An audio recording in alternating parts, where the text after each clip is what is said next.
Assalamualaikum warahmatullahi wabarakatuh. Halo semua, saya Putri Adelia dari kelas 13 IJB.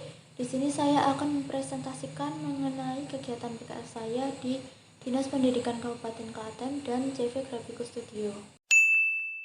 PKL atau praktik kerja lapangan merupakan bagian dari program pembelajaran, pendidikan, dan pelatihan yang dilaksanakan peserta didik di industri.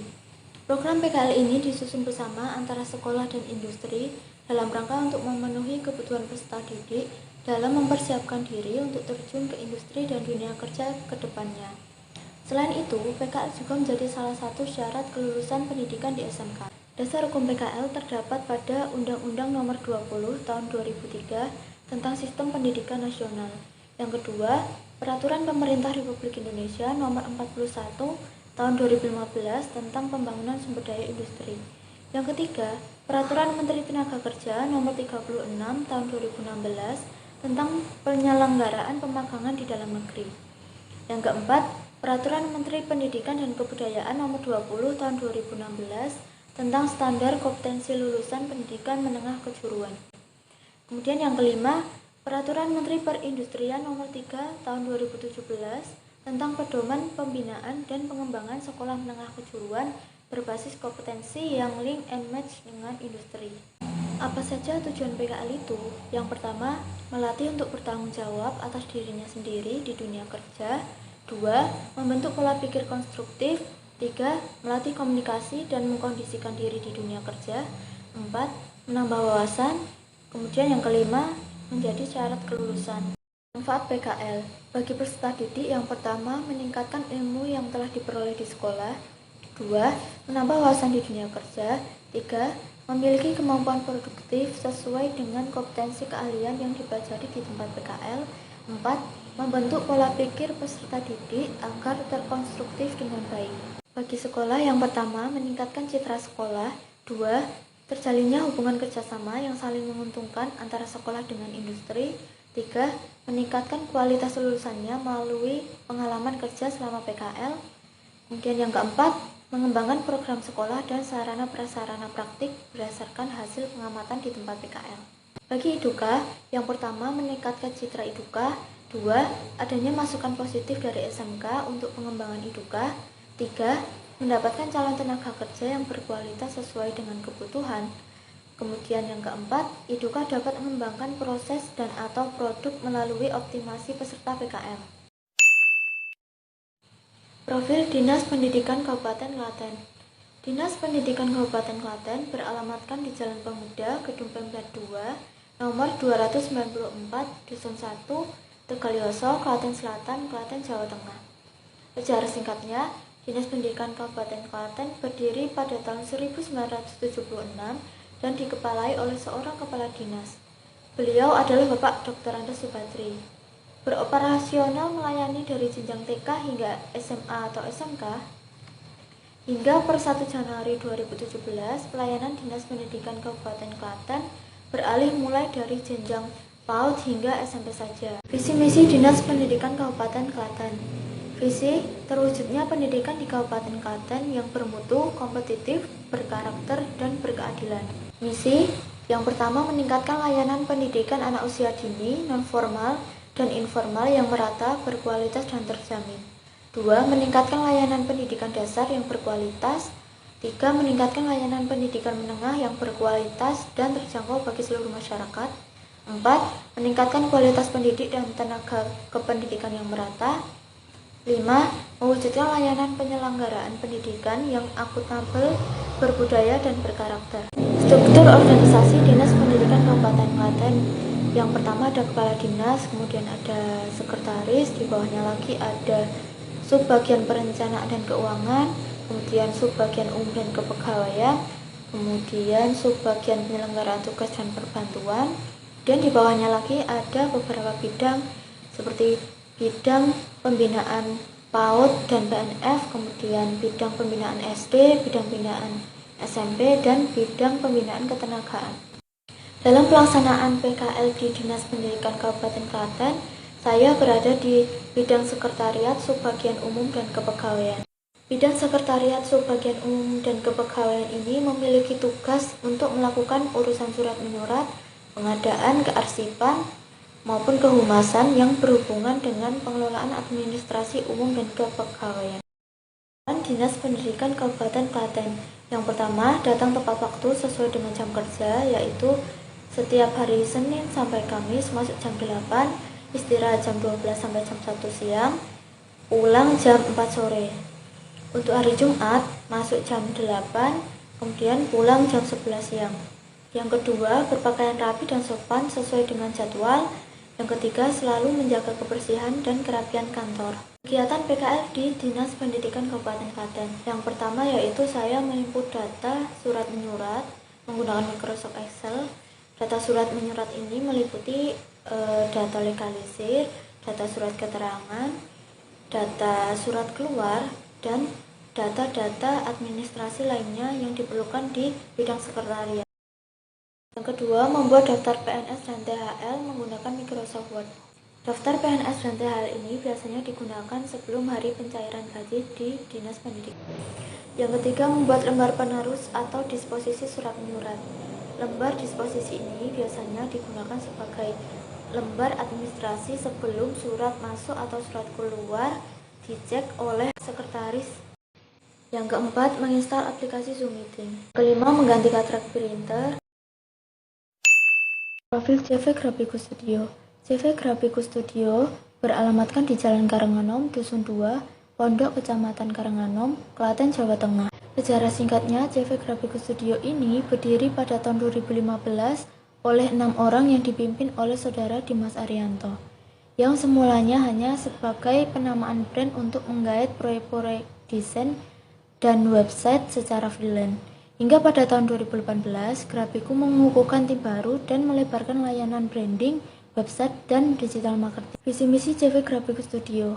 Visi menjadi agensi branding dan pemasaran bisnis digital terbaik dan terdepan di Indonesia yang mampu membawa perusahaan mitra menjadi lebih kompetitif di skala berikutnya dan dapat berkelanjutan.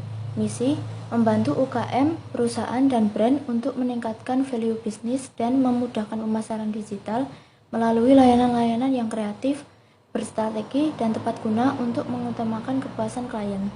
Struktur organisasi CV Grafikus Studio. Yang pertama ada direktur, kemudian ada developer, desainer, konten, dan admin. Untuk tugas direktur yang pertama yaitu bertanggung jawab dalam memimpin dan menjalankan perusahaan. Yang kedua, mengkoordinasi dan melakukan pengawasan terhadap kinerja tim. Yang ketiga, memutuskan dan menentukan peraturan dan kebijakan tertinggi perusahaan. Tugas developer yang pertama, bekerja sama dengan tim dalam menganalisa kebutuhan dan pengembangan website klien. Yang kedua, melayout dan membangun website berbasis WordPress. Yang ketiga, menguji website dan mengidentifikasi masalah teknis. Yang keempat, melakukan monitoring, update, dan backup website klien secara berkala. Tugas desainer yang pertama yaitu mendesain untuk kebutuhan branding perusahaan. Yang kedua, membantu web developer dalam menyediakan aset grafis untuk pengembangan website. Yang ketiga, mendesain aset promosi atau marketing Grafiku dan mitra. Tugas konten yang pertama, membuat konten untuk keperluan website. Yang kedua, membantu desainer untuk membuat konten yang akan ditayangkan di berbagai platform.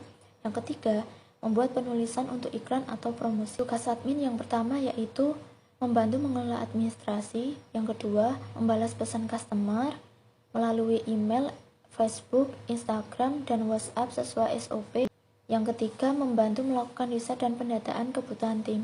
Peraturan CV Grafikus Studio. Yang pertama, datang tepat waktu sesuai dengan jam kerja, yaitu setiap hari Senin sampai Jumat masuk jam 8, istirahat jam 12 sampai jam 1 siang, kemudian pulang jam 4 sore. Yang kedua, menjaga nama baik CV Grafikus Studio. Yang ketiga, melaksanakan tugas secara penuh dan tanggung jawab. Yang keempat, menjaga dan merawat aset, fasilitas, dan kerahasiaan data-data CV Grafikus Studio. Yang kelima, selalu menjalin komunikasi dengan atasan maupun rekan kerja. Yang keenam, berpakaian rapi dan sopan. Yang ketujuh, selalu menjaga kebersihan dan kerapian kantor. Kegiatan PKL di CV Grafikus Studio. Untuk alur kerjanya, yang pertama kita briefing dulu, kemudian membuka tugas yang diberikan pembimbing melalui aplikasi Write, kemudian mengerjakan tugas yang diberikan, kemudian jika tugas sudah selesai dikerjakan, hasil kerja di-upload atau diserahkan ke pembimbing melalui aplikasi Write. Kegiatan PKL di CV Graphicus Studio. Yang pertama, riset dan analisis data. Riset dan analisis data ini dilakukan untuk mengumpulkan informasi maupun data-data yang dibutuhkan oleh perusahaan. Kegiatan yang kedua yaitu copywriting dan upload konten jasa pembuatan website.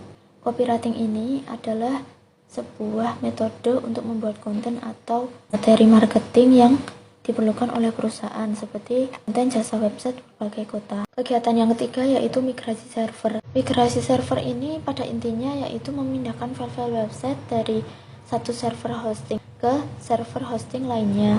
Misalnya dari server hosting Cloud Graphicus ke ID Cloud atau sebaliknya. Kegiatan yang keempat yaitu menginstal WordPress dan juga membuat website berbasis WordPress dari awal. Kegiatan yang kelima yaitu membuat manual book untuk pengelolaan website Koni Klaten.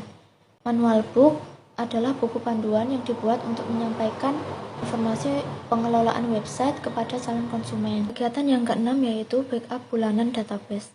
Backup ini dilakukan untuk membuat file cadangan data pada suatu website secara berkala. Kegiatan yang ketujuh yaitu logotype sinkron. Logotype sinkron ini dilakukan untuk melakukan penyerasian font dengan logo yang telah dibuat oleh tim desainer. Kegiatan yang kedelapan yaitu cropping dan cutting sesuai dengan ukuran yang diperlukan dan seleksi objek yang diperlukan saja.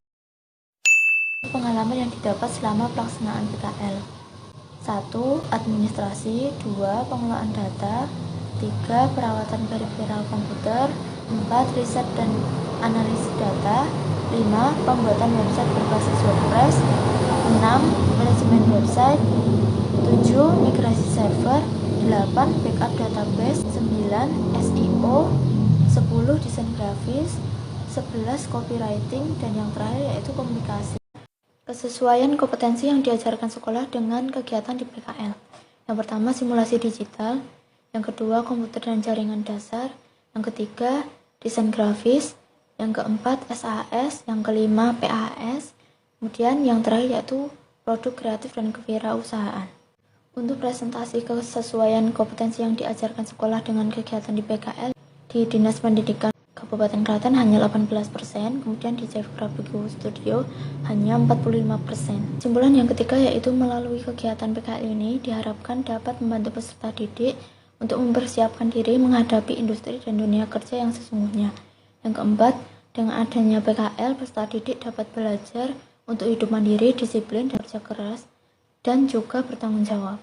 Yang kelima, melalui kegiatan PKL, kita dapat mendapatkan ilmu dan pengalaman yang tidak kita dapatkan di sekolah. Saran untuk adik kelas, yang pertama pastinya menjaga nama baik SMK 2 Klaten dan jurusan. Yang kedua, mempersiapkan tempat PKL yang dituju dengan sebaik-baiknya. Yang ketiga, mencari banyak sumber mengenai tempat PKL yang dituju. Kemudian yang keempat, jangan malu bertanya. Kemudian yang terakhir, agar dapat beradaptasi di lingkungan yang baru. Saran untuk sekolah, yang pertama memperbanyak hubungan dengan berbagai perusahaan. Yang kedua, memberikan pengarahan kepada siswa sebelum pelaksanaan PKL. Yang ketiga, mengutamakan rasa tanggung jawab dan monitoring siswa. Kemudian, yang terakhir, senantiasa memudayakan 5S. Sekian, semoga yang saya paparkan dapat bermanfaat. Dan jika ada salah kata, saya mohon maaf. Wassalamualaikum warahmatullahi wabarakatuh.